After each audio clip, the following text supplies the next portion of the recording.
This is Richard Wolff from Democracy at Work, responding to another Ask Prof. Wolff question from our Patreon community.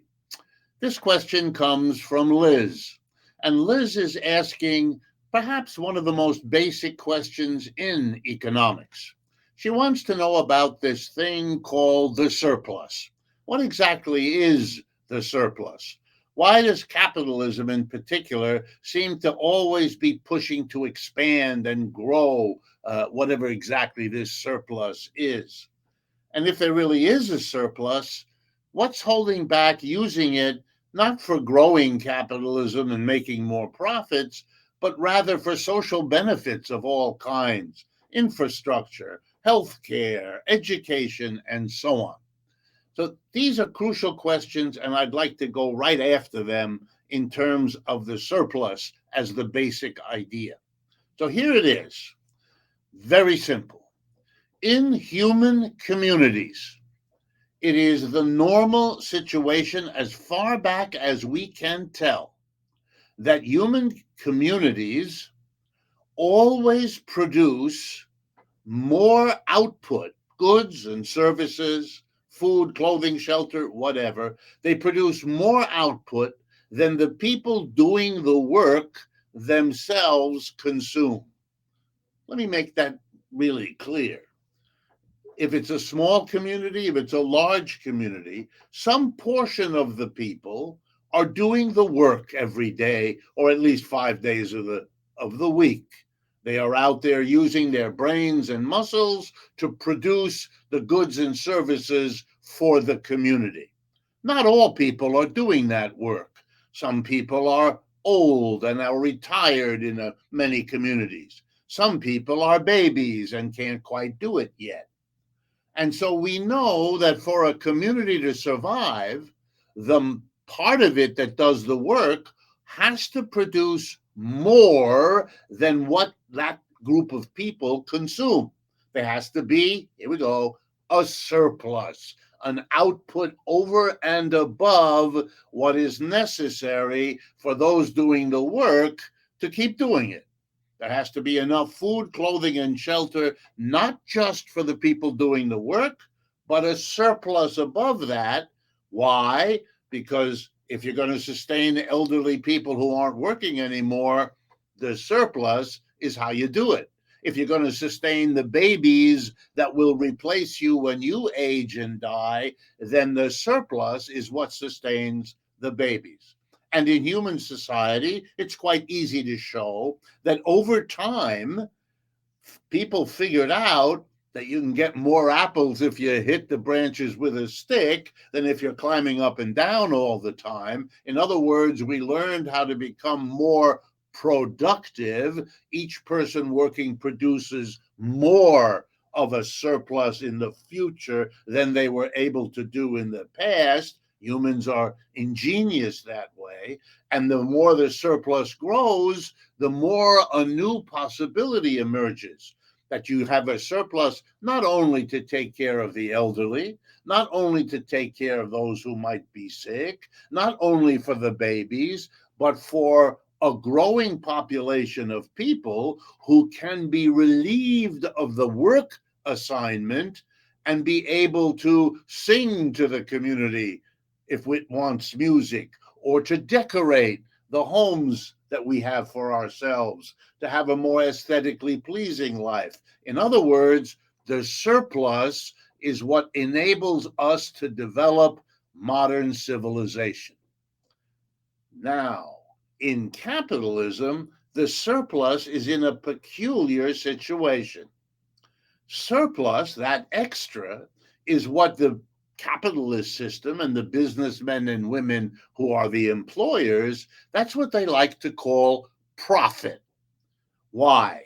Well, the word profit can be interpreted, as many of them do, as something they produce. Something their genius enables us to have, something their special skills got us.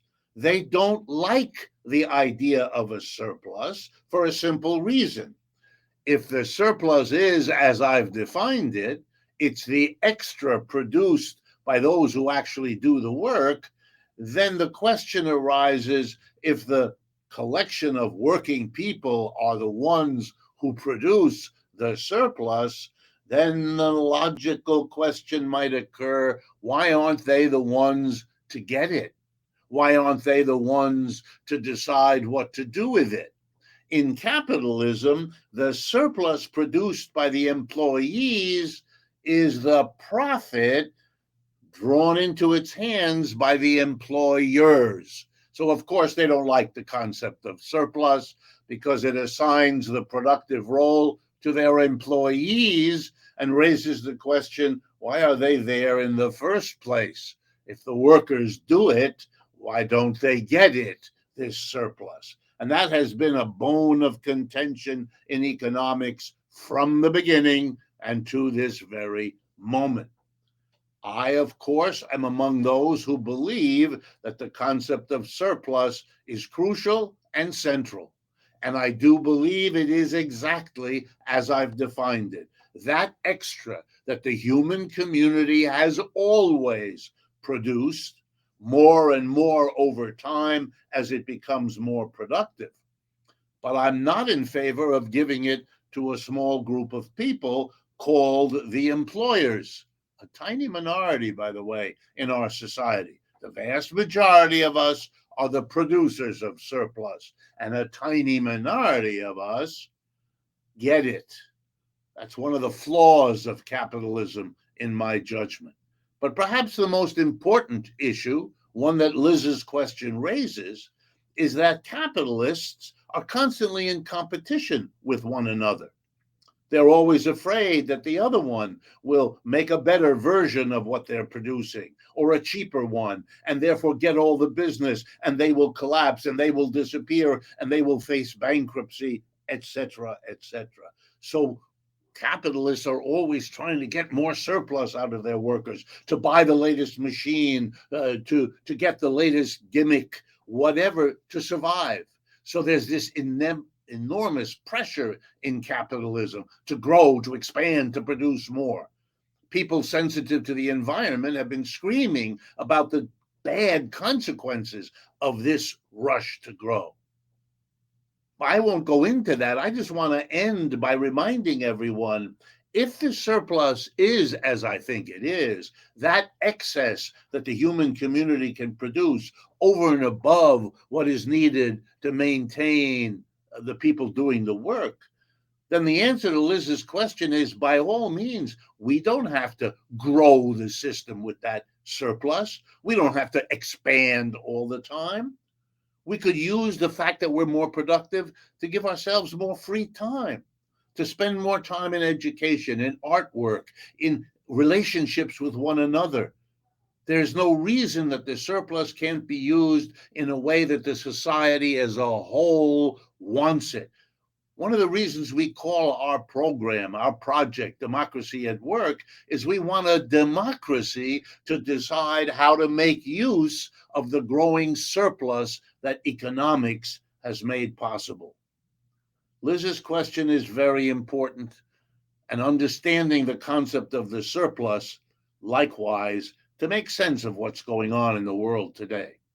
If interventions like this strike you as useful and interesting, then we ask you, as we always do, partner with us, share this video, friends, neighbors, co-workers.